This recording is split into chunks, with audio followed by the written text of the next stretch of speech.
مان بن زائدہ ایک عرب سردار گزرے ہیں جن کا اخلاق بہت اعلیٰ تھا اور صبر اور حلم میں بہت مشہور تھے۔ ان کو کبھی غصہ نہیں آتا تھا۔ ایک دفعہ لوگوں میں شرط لگ گئی کہ کوئی ہے جو مان بن زائدہ کو غصہ دلا دے تو ہم اس کو انعام اکرام دیں گے۔ تو ایک شاعر بولا کہ میں غصہ دلا سکتا ہوں، تم لوگ دیکھنا ایسے غصے میں آ جائیں گے اور صبر نہیں ہوگا۔ وہ شاعر چلا گیا نعمان بن زائدہ کے دربار میں۔ ان کی مجلس میں دربار لگا ہوا تھا۔ اس شاعر نے وہاں جا کر سلام کیا تو نعمان بن زائدہ نے جواب دیا۔ شاعر نے کہا، ہاں بھائی، تجھے یاد ہے کبھی تو بکری کی کھال پہ سویا کرتا تھا اور تیرے پاس بستر بھی نہیں تھا سونے کے لیے۔ اصل میں نعمان بن زائدہ پہ ایک ٹائم بہت ہی ٹف گزرا تھا اور بہت برے حالات سے گزرے تھے۔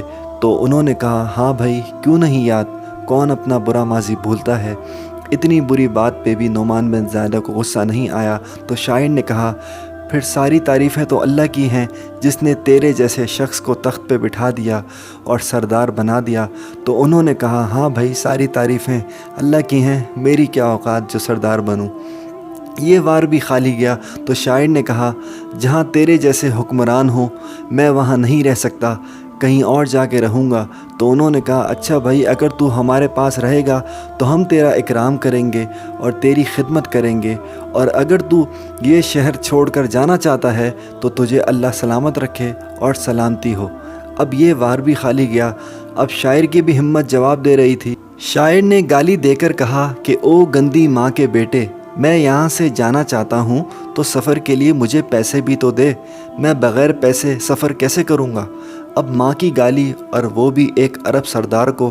لیکن نعمان بن زائدہ نے غصہ نہیں کیا بلکہ خادم کو کہا، بھائی اس کو 3000 دے دیے جائیں۔ تو شاعر نے کہا، یہ تو نے بہت کم دیے ہیں، مجھے اور دے۔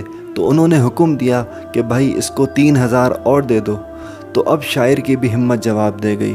تو شاعر نے کہا، رکو رکو سردار، اب میں آپ کو صحیح بتاؤں، میں آپ کے صبر کا امتحان لینے آیا تھا، اور میں اللہ سے دعا کرتا ہوں اللہ آپ جیسے سرداروں کو سلامت رکھے۔ آپ جیسا سردار پوری دنیا میں نہیں ہے، اور آپ جیسا کسی ماں نے پیدا نہیں کیا۔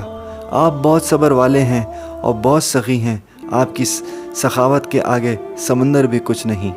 یہ بات سن کر نعمان بن زائدہ نے کہا، بھائی تم نے ہماری برائی کی تھی تو ہم نے 6000 دیے تھے، اب تم نے ہماری تعریف کی ہے تو 10000 اور لے لو۔ ہمارے ہاں آج کل کیا ہے کہ کوئی ہمیں برا بھلا کہہ دے تو ہم بدلہ لینے کے لیے پاگل ہو رہے ہوتے ہیں۔ اس نے ہمارے ساتھ یہ کیا، اب میں نے بھی جواب دینا ہے۔ لیکن ہمیں اسلام میں اعلیٰ درجے کے اخلاق کیا سکھاتے ہیں کہ چپ ہو جاؤ اور صبر کر لو۔ یہی ہیں اعلیٰ درجے کے اخلاق جو کہ آج کل ہمارے معاشرے میں نہیں ہیں۔ اللہ ہم سب کو اچھے اخلاق والا بنائے اور سیدھے راستے پہ چلائے۔ ہمارے چینل کو سبسکرائب کریں اور بیل آئیکن پر ضرور کلک کریں۔